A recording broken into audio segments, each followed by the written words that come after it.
So I believe that if you have with you somebody who studied it as your boss, as your superior, as your inferior, whatever, it is so important. Then you say to yourself, how could I manage things without such a person who knows something about diplomatic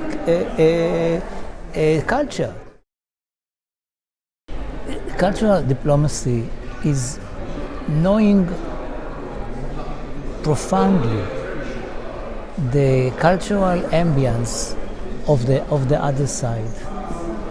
Understand what is important for the other side, what may offend the other side. And of course there is also the more traditional definition of culture, speaking about arts and things like that. I must admit that for me this is secondary.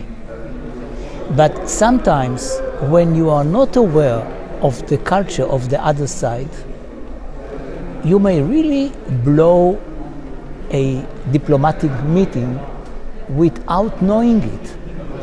I mean, sometimes you have a meeting with somebody, a friend or a foe, and you feel after an hour or two that it was a very good meeting. And usually, people are going out of the meeting to a stakeout, and they said it was a very good meeting, and they mean it. The point is that sometimes after such a meeting, the other side may say to his people, to his assistants, this rude person, I don't want to meet him ever. Now you feel that you were polite and nice and told jokes and whatever, and you saw that the other side was cooperative, and you don't understand. You did something like crossing your feet. In some cultures, this is a sin. Nobody will tell you anything. Or stretching your hand to a lady, or to a superior person who is higher than yourself in his or her degree. You should never do this in some cultures.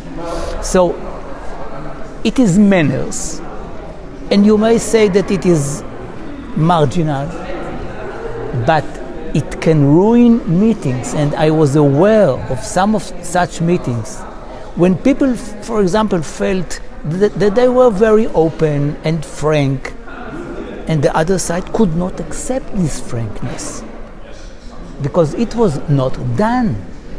You can do it in your own culture with your own people, but not in certain other cultures, and you have to know it and to respect it. So if you ask me, as a politician, as a statesman, what for me is this culture is that if I go somewhere, I must know at least the basics of the culture of my counterpart in order not to make a mistake.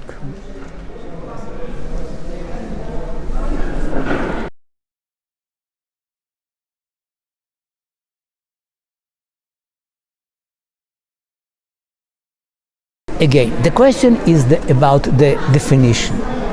If the definition is to know the arts of the other side, the music, the dances, to open your ear to sounds that usually you don't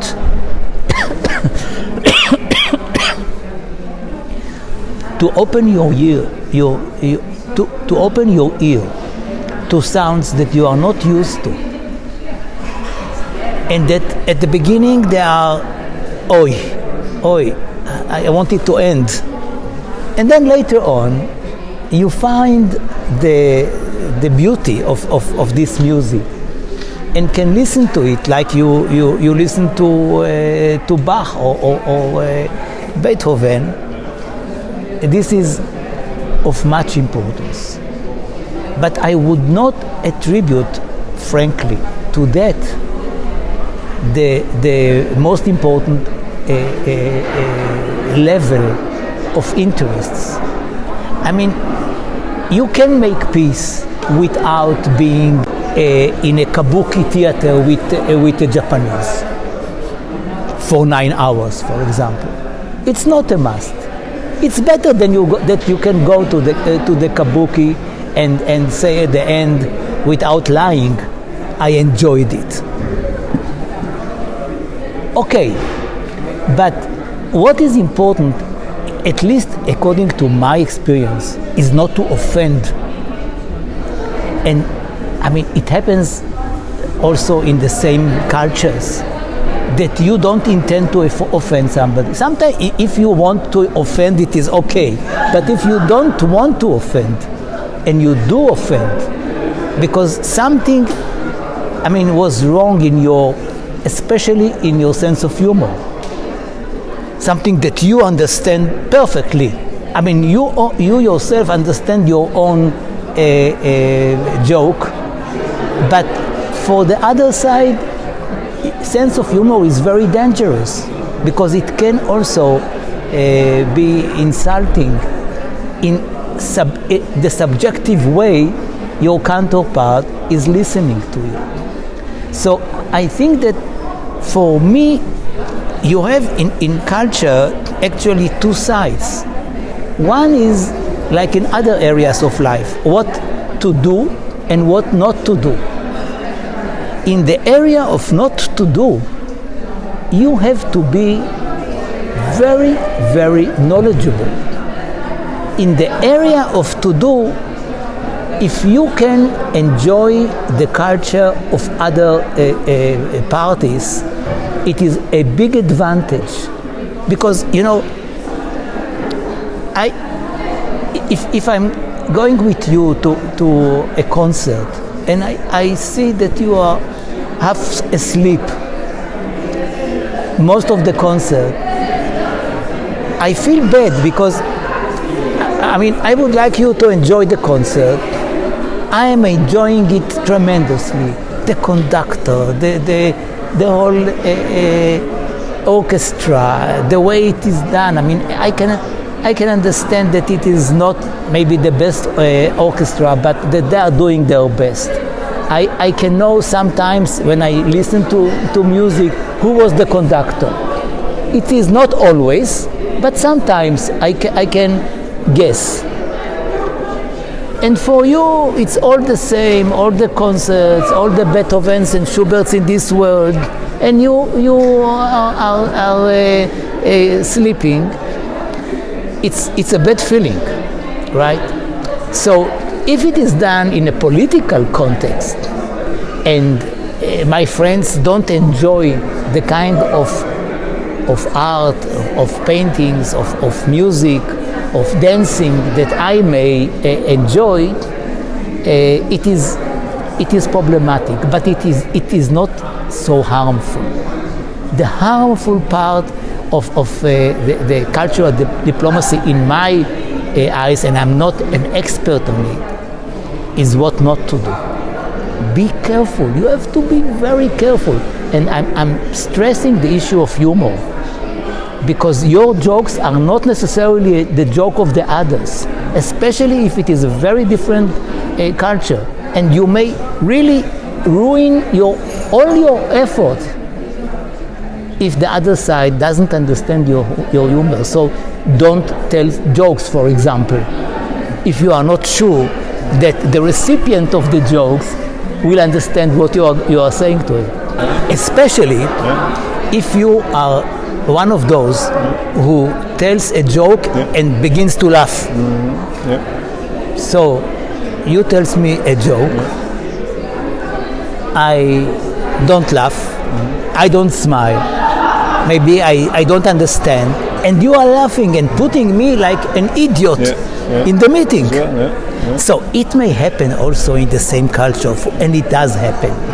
But if it is in a context of a political meeting with the other side, it may be really harmful. I mean, you know that what people remember of meetings are sometimes such marginal issues. I mean, that I can tell you that, I mean, I met with one of the German chancellors, and what I remember from the meeting is that he put tobacco on his hand and smelled it. Okay.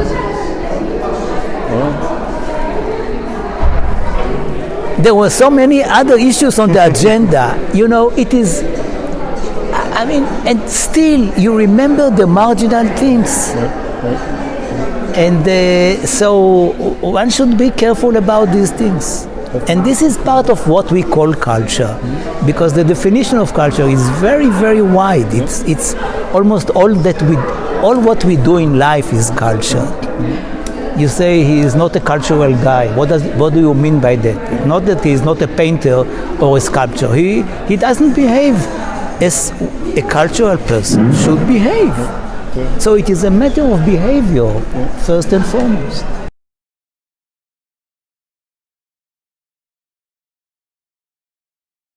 Well, what I can say is that it is new for me too. I mean, when I taught in Tel Aviv University, it was not part of our curriculum, and sometimes, especially when you are more experienced, you know that things are happening, and you don't know where to categorize them. What is it exactly that happened to me? I had a meeting, we negotiated, but I didn't see it with Robert Dahl or with any other political scientist, but it has to be referred to. And so I can understand, I mean, maybe I would not have suggested the idea, but once it is there, I can very well understand how important it is. Like many other areas that were born from philosophy, and I mean, for example, in the art of negotiations. I mean, people believe that the art of negotiations is you want to sell the car in a very high price, and there is a buyer who wants a low price. Then you meet together and say, no, I go home. I mean, if you don't give me this price, and the other side is like in a market, afraid of you, afraid that you will run, and he says, okay, I am ready to something which is between what you said and I said, and usually it is halfway, and you have an agreement. Nonsense. Nonsense. This is not a way to manage the conflict. Why? Because, or to manage this is not a way to manage the negotiations. Why? Because if you come to the other side and says, okay, these are the issues that I want to raise with you, A, B, C, in our case, Jerusalem, refugees, borders, settlements, whatever, and I'm not going to return home if I don't get all these things. The other side is not aware of what is really important for you, because you don't expose your cards. You know how to negotiate. You don't know how to negotiate, because the other side may say to you, okay, you know what, this is your list, I will give you A and Z. Now what is your compromise? and you say to yourself, how stupid I was. I mean, actually, these are things which I put because I felt that I have to compromise on something, not because I want to get it. But you find, you cannot say, forget about A and Z. I mean, they are not the important things for me. You can't, and you find yourself at the end of the day getting what you didn't want and losing something which was very, very precious for you. Better to say B and C I need. Now, let's talk about it. Now, if you come and say, hey, I want to tell you something. My real red lines are that and that and that. The instinctive way is to say, hey, you are inexperienced. You don't really expose your red lines because, for the other side, it is impossible. You will end up by non-agreement. If the other side knows your red lines and you know the red lines on the other side, you find yourself eventually negotiating on the red lines, because you cannot go back home with all your red lines achieved. No way. Even if it is red lines, even if your boss is telling you, I am not going to give up on any of these red lines, you know that eventually he or she will give up, because this is the negotiations. Things that they had not even thought that they would any way give up on, they will have to do that. So if you are sincere with the other side and you know what is really important for them, then you can throw away all the nonsense, negotiate about the important things, and say to the other side, okay, these are things that I can compromise with you. It will be very difficult for me to convince my client, so-called, to compromise, but what I need from you is that I can tell him or her that I got A, B, and C. And then it is much easier to negotiate. Don't negotiate on things that you don't want, or you know in advance that you can give up on easily. So this is the culture of negotiations. And it is so strange that the most experienced people still believe that they are selling a car.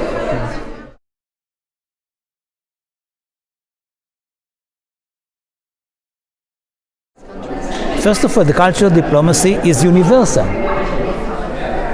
Many of the things which are relevant for our conflict is relevant for the Irish-British conflict, for the Kashmir conflict, and about 70 other international conflicts which exist today in the world. When you speak about the Middle East, there are some points which are unique to the region. You have to know them. You have to know how you dress in a meeting with the other side, even if the other side comes with an abaya and sandals. You will not come with sandals to a meeting with him, because this is his official clothes. You have to come with your official clothes. For you, a suit with a tie, for him, a suit with a tie is the counter dress for his abaya and his sandals. And so there are issues which are quite unique for the region, but generally speaking, it is universal. And if you dismiss the importance of culture in negotiations, in the way you talk to the other side, the way you refer, whether for example, for Israelis, we use to call each other by first name. even the prime ministers and others. But when you meet somebody from another country, negotiating, and even if you feel friendly with him, there is a process of titoyer, and you cannot easily jump on it unilaterally. You don't call the other John if he did not say to you, you can call me John, and then you say, okay, you can call me Yossi. But without this small step, if you just call him John, and he never called you Yossi, then he feels like it, hey, I'm not your friend from the kindergarten. I mean, why are you calling me this way? The Israeli may say, this is our way to show our friendship. The other side will say, this is actually, it proves to me that you are a rude guy. So, I mean, all these things are there.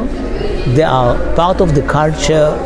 It seems sometimes superfluous. We don't need it. But then you don't understand sometimes what is happening and how can it help you in promoting if it is peace talks or economic talks and many other things. And I think that the most important thing is to understand what does the other side want and to try to cater to these wishes if you know that fulfilling the wishes of the other side is not going to be harmful for you. Sometimes in talks, in negotiations, actually the idea of a zero sum, that whatever you get is something that is taken from me, causes us to punish the other side, so-called, and to prove that we got it, although it gives us nothing. And I think that trying to see the world through the eyes of the other side, understand what is important, and understand that you can go a very far way towards the other side in order to allow him the feeling that he did not lose the negotiations. I mean, if you are much stronger than the other side and your counterpart feels that he has no other chance but to submit, you are letting him with a feeling of bitterness. Although sometimes it is abused. I give you an example. The chairman of the Palestinian liberation movement of the PLO, Yasser Arafat. In many times I remember negotiating with him, sometimes tete-a-tete, sometimes as a part of a delegation. He used to say at the end of the meeting, you have the upper hand. Now, it gives you the feeling that somehow you abused him, that you abused the situation of your strength vis-a-vis his weakness, and that he had to give up on something that he didn't want to give up. And so this is also something, I mean, you should not give people on the other side the feeling that they agreed with you on a paper in which actually they gave up on things which they shouldn't give up on. If it is possible. Sometimes it is used in order to give you the feeling, the guilt feeling. You now use that you are so the fact that you are so strong, and I gave up on my I don't know what, and it also happened. But generally speaking, the feeling of somebody who actually lost the battle for peace or for an agreement is a bad feeling, because eventually he will take revenge, and you don't want it.